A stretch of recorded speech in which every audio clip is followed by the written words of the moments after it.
You, John Fitzgerald Kennedy, do solemnly swear. I, John Fitzgerald Kennedy, do solemnly swear.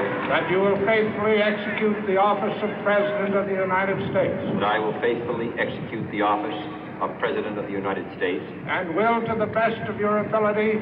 And will, to the best of my ability. Preserve, protect, and defend the Constitution of the United States. Preserve, protect, and defend the Constitution of the United States. So help you God. So help me God.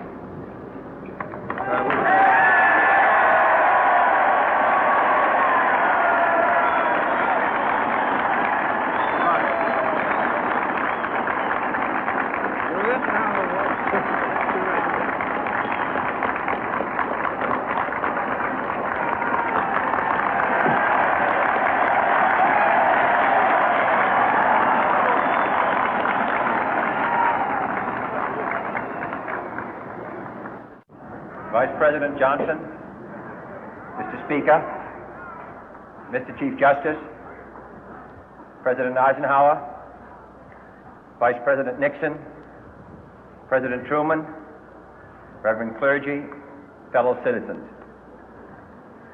We observe today not a victory of party, but a celebration of freedom, symbolizing an end as well as a beginning, signifying renewal as well as change. For I have sworn before you and Almighty God the same solemn oath our forebears prescribed nearly a century and 3/4 ago. The world is very different now, for man holds in his mortal hands the power to abolish all forms of human poverty and all forms of human life. And yet the same revolutionary beliefs for which our forebears fought are still at issue around the globe. The belief that the rights of man come not from the generosity of the state, but from the hand of God. We dare not forget today that we are the heirs of that first revolution.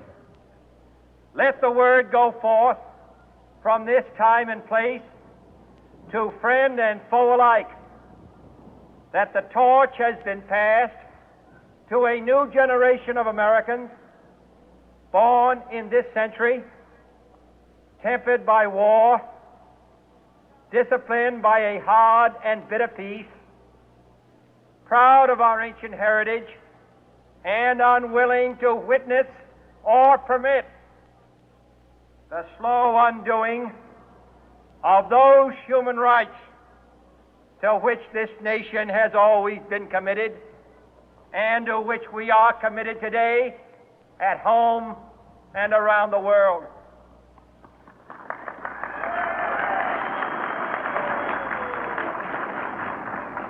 Let every nation know, whether it wishes us well or ill, that we shall pay any price, bear any burden, meet any hardship, support any friend, oppose any foe to assure the survival and the success of liberty.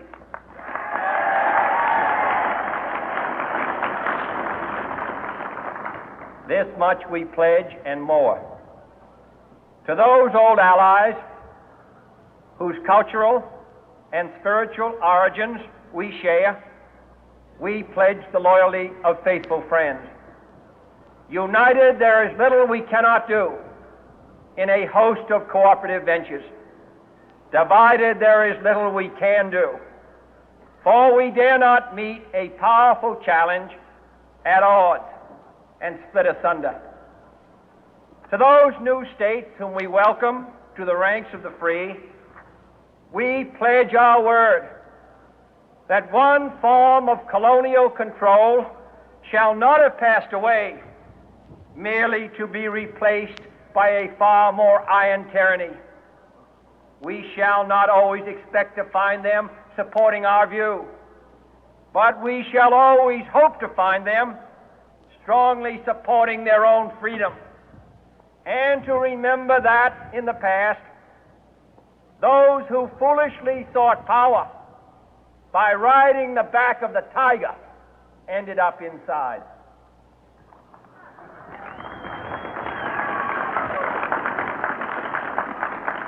To those people in the huts and villages of half the globe struggling to break the bonds of mass misery, we pledge our best efforts to help them help themselves for whatever period is required, not because the communists may be doing it, not because we seek their votes, but because it is right.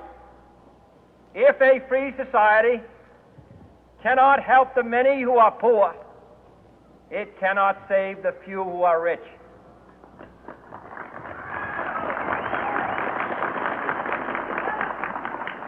To our sister republics south of our border, we offer a special pledge to convert our good words into good deeds, in a new alliance for progress, to assist free men and free governments in casting off the chains of poverty.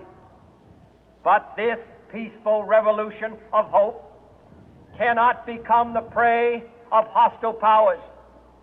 Let all our neighbors know that we shall join with them to oppose aggression or subversion anywhere in the Americas. And let every other power know that this hemisphere intends to remain the master of its own house.